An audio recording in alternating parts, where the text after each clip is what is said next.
Si je vous dis un seul nom, Molière.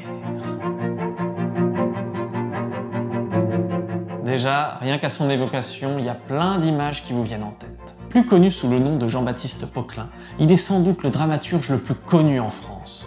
On a tous étudié un jour une pièce de Molière en cours de français. Il est le dramaturge que l'on joue le plus à la Comédie Française.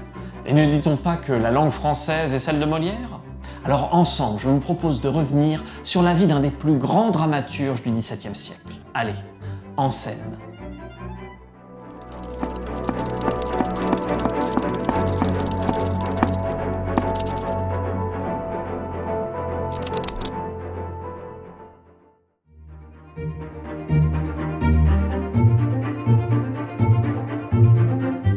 Jean-Baptiste Poquelin voit le jour le 15 janvier 1622 à Paris. Fils de Jean Poquelin et de Marie Cressé, qui décède alors que le petit Jean-Baptiste n'est alors qu'un enfant, sans doute d'épuisement à cause des 5 autres qui ont suivi derrière Jean-Baptiste, c'est par son grand-père que le futur Molière va découvrir le théâtre. Il recevra une éducation classique, étudiant à Paris dans un collège jésuite, pour ensuite exercer pendant quelques mois le métier d'avocat. En 1631, Jean Poquelin, le père, rachète à son frère un office de tapissier ordinaire de la maison du roi. Cette information peut relever de l'anecdote selon vous, mais elle aura son importance plus tard. Car en effet, cette charge reviendra à Molière à la mort de son père. Avec cette charge, il devra, un trimestre par an, accompagner, suivre et organiser l'aménagement de la chambre du roi d'un château à l'autre. Puisqu'à l'époque, Louis XIV n'habite pas encore à Versailles et la cour est dite itinérante. Une tâche qui lui permet de porter le titre très honorifique d'écuyer, le premier rang de la noblesse. Mais surtout, cela lui donne ses entrées à la cour avec un accès direct au monarque. Il commencera à exercer cette charge à partir de 1669, année de la mort de son père. Et à la question « Pendant combien d'années Molière s'est-il acquitté de cette charge ?», la réponse est… on ne sait pas. Mais avant de s'occuper de la chambre du roi, Molière va connaître des débuts, disons, compliqués.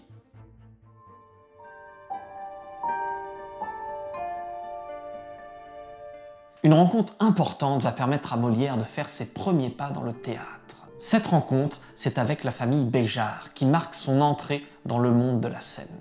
Le 30 juin 1643, il fonde avec la comédienne Madeleine Béjart et sa famille la compagnie de l'Illustre Théâtre. Il s'installe au Jeu de Paume des Métayers et joue des tragédies et des tragicomédies. Acteur, auteur et bientôt chef de troupe, c'est en 1644 que Jean-Baptiste Poquelin prend le nom de Molière. Mais malheureusement, les tragédies qu'il joue sont des échecs. En 1645, c'est la faillite. La troupe doit quitter les lieux et elle est dissoute pendant l'été.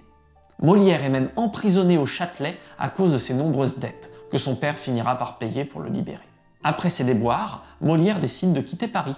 En 1646, lui et la famille Béjart sont engagés dans une troupe sous la protection du duc d'Épernon, le gouverneur de Guyenne. Ils vont y rester une douzaine d'années, enchaînant les dates en province. En 1653, ils gagnent la protection d'un autre personnage important du royaume, le prince de Conti. Et pour la petite anecdote, le prince de Conti, c'est un des principaux chefs de la Fronde, un épisode violent qui a beaucoup marqué le jeune Louis XIV. Et le dit Conti, pas facile à dire celle-là, s'est dit qu'il serait pas mal d'aller se faire oublier pendant quelques temps après que la Fronde ait échoué. Par exemple, je sais pas, pour aller visiter la Guyenne. Molière finit par s'imposer comme le chef de la troupe. C'est là qu'il va forger son jeu en tant que comédien et chef de troupe. Avec son habileté diplomatique, il va conserver de bonnes relations avec ses protecteurs. Ses farces remportent de grands succès. L'Étourdi sera joué à Lyon en 1654. La tournée de Molière et de sa troupe s'arrête à Rouen, où il rencontre les frères Corneille. Les deux dramaturges ont une importance capitale dans la carrière de Molière, puisque c'est grâce à eux que notre ami est introduit en 1658 auprès de Philippe d'Orléans, le frère du roi. Ce dernier décide de parrainer la troupe qui prend alors le nom de Troupe de Monsieur, ce qui permet à Molière de jouer devant le roi et sa cour au Louvre dès le mois d'octobre 1658. On y joue Nicomède, une pièce de Corneille, et le Docteur amoureux, une pièce de Molière. Ce fut un succès magistral pour Molière car la pièce plut au roi. Molière venait de décrocher son billet retour pour Paris.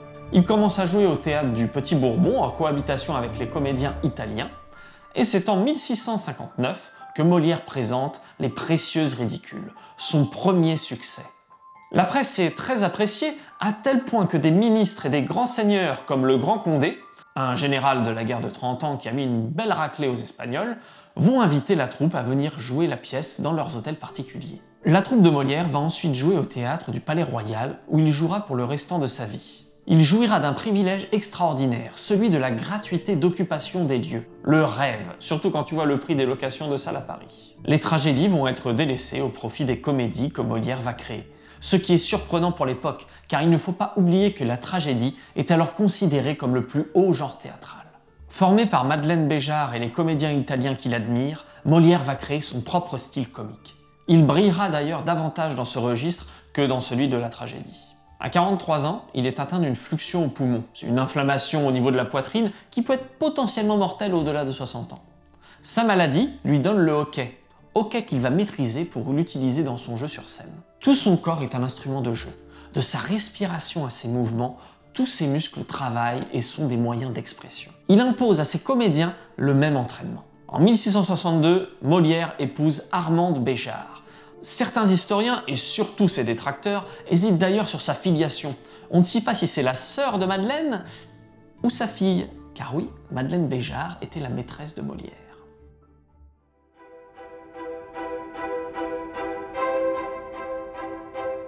Avec le triomphe des Précieuses Ridicules, en 1659, Molière devient un auteur adulé, jalousé et redouté. En 1661, il crée avec le musicien Lully le genre de la comédie-ballet. Le roi Louis XIV est enthousiaste. Mais l'école des femmes, en 1664, est accusée d'être blasphématoire. On crie au scandale. Comment peut-il jouer de pareilles plaisanteries aussi faciles que vulgaires et attaquer sur scène des sujets tels que l'éducation morale et religieuse des jeunes femmes?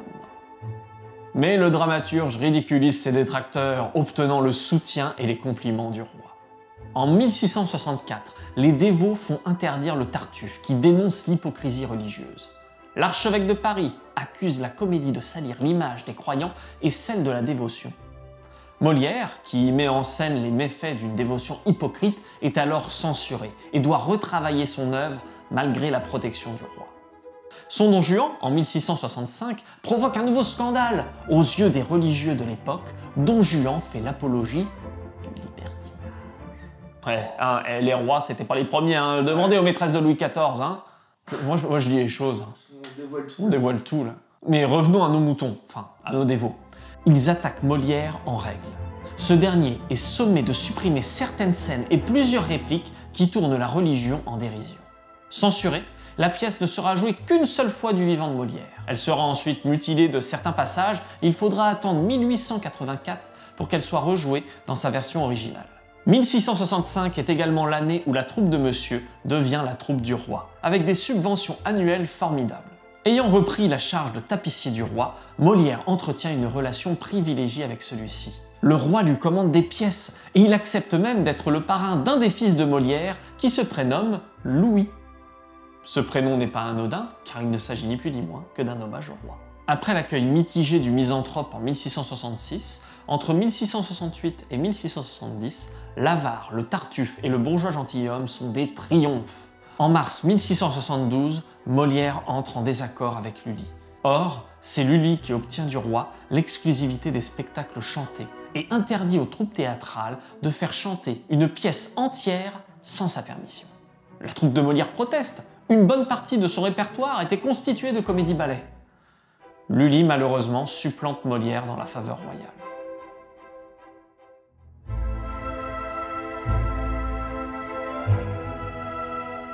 Le 17 février 1673, au théâtre du Palais Royal, alors que Molière s'apprête à jouer le rôle d'Argan pour la 4e fois dans sa nouvelle pièce Le médecin imaginaire, il se sent étrangement plus fatigué que d'habitude. On propose alors d'annuler cette représentation, ce que Molière refuse.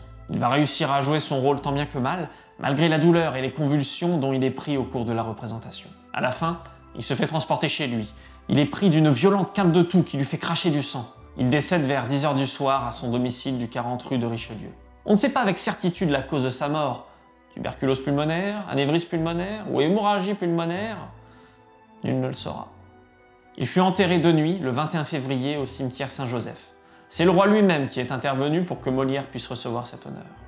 Car en effet, depuis le IVe siècle, l'Église excommunie les comédiens, qui sont alors simplement jetés dans la fosse commune. Et petite anecdote, le fauteuil dans lequel a joué Molière pour la dernière fois est exposé à la Comédie Française.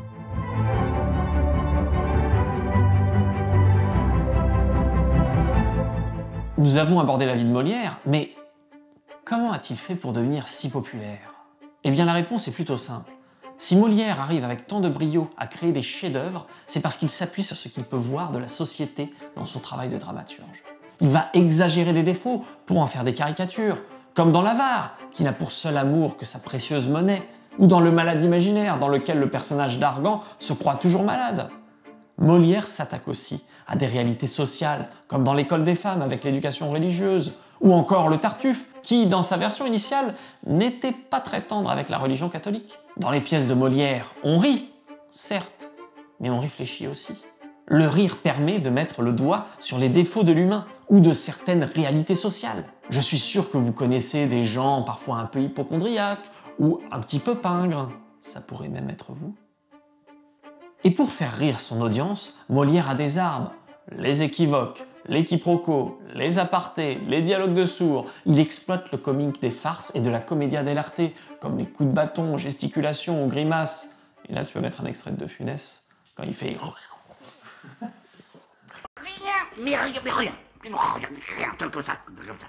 Mais surtout, il utilise le comique de répétition, comme dans les fourberies de Scapin et le fameux « Mais que diable allait-il faire dans cette galère ?»